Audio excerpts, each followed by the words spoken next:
Dictionaries of Language and Linguistics. 1.1 Definitions of Language and Linguistics. Language is a means of communication. ल भन्नुस् त साथीहरू, भाषा भनेको तिमीले मलाई सर मलाई चिया खान मन लाग्यो भन्ने बित्तिकै मलाई थाहा हुन्छ नि। यो एउटा जादुको डन्डी हो जसले तिम्रो मनको कुरा मेरो कानसम्म पुर्याउँछ। त्यही डन्डीको नाम हो language is a means of communication. याद गर, भाषा एउटा पुल हो जसले एकजनाको मनको कुरा अर्काको मनसम्म पुर्याउँछ।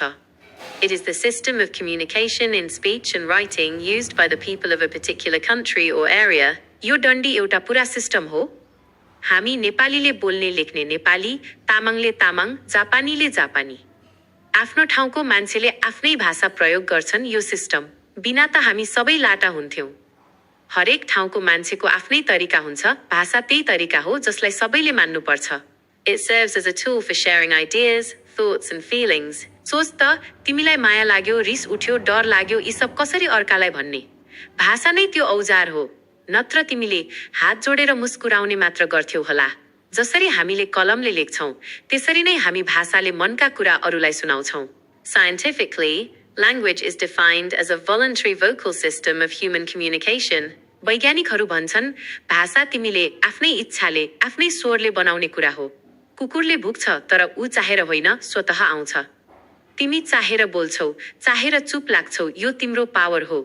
यो तिम्रो मुखबाट निस्कने आवाज हो जुन तिमीले रोक्न र बोल्न सक्छौ।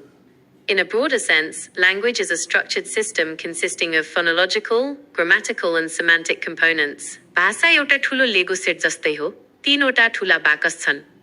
ध्वनि क ख ग माइनस फोनोलोजी, वाक्य बनाउने नियम माइनस ग्रामर, अर्थ दिने नियम माइनस सेमान्टिक्स। यी 3 मिलेर बल्ल मलाई भोक लाग्यो जस्तो वाक्य बन्छ।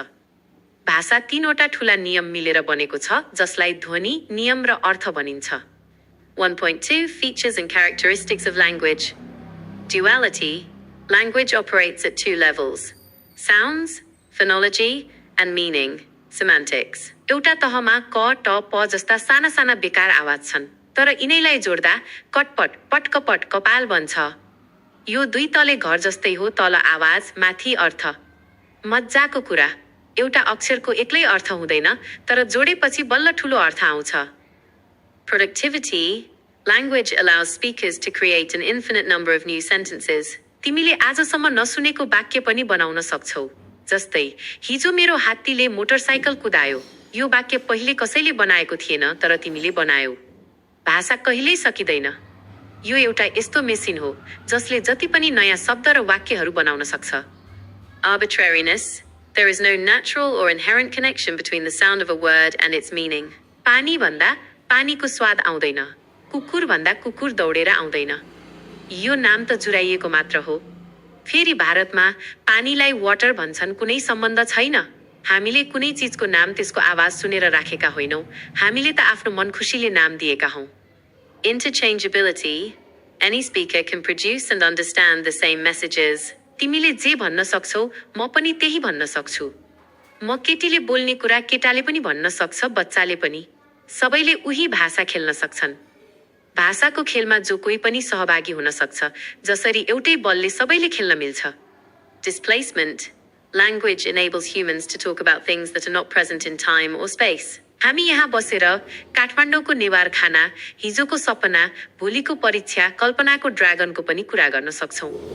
जनावरले यस्तो गर्न सक्दैनन्, उनीहरूले अहिले यहाँ भएको मात्र भन्छन्।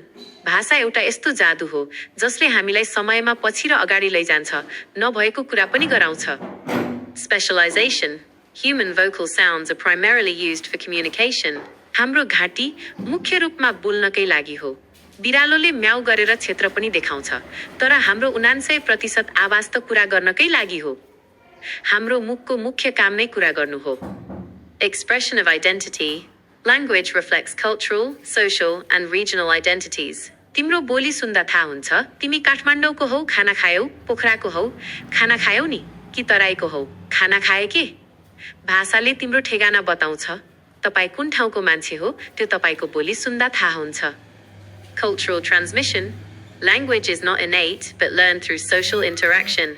कुकुरको बच्चा जन्मियो भने उसले आफै भुक्न थाल्छ। तर तिमीलाई नेपाली बोल्न आमा, बुबा, साथी, स्कुलले सिकाए। भाषा जिन्समा होइन, माया र कुराकानीमा सर्छ। भाषा सिक्नका लागि हामीले पढ्नुपर्छ र समाजमा कुरा गर्नुपर्छ, यो जन्मेदेखि नै आउँदैन। 1.3 The origins of language. The exact origin of language remains unknown, but it is widely believed to have evolved gradually over time.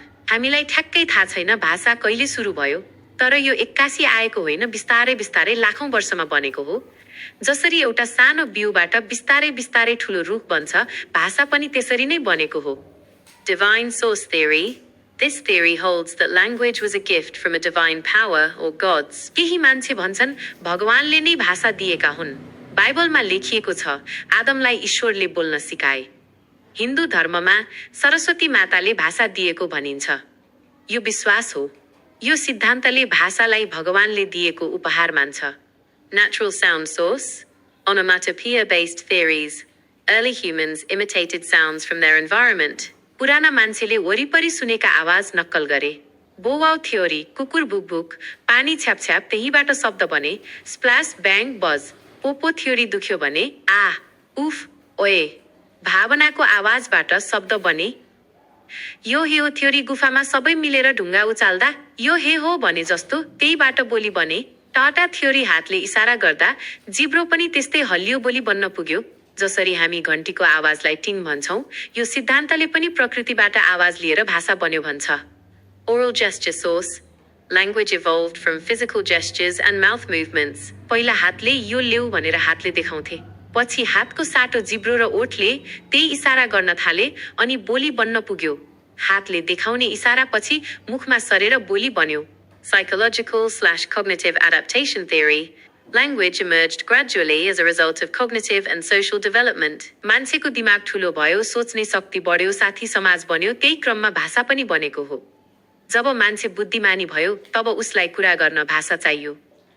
Genetic source. Humans are born with an innate, genetically determined capacity for language. Language acquisition device. हाम्रो DNA-मा नै भाषा सिक्ने super power छ।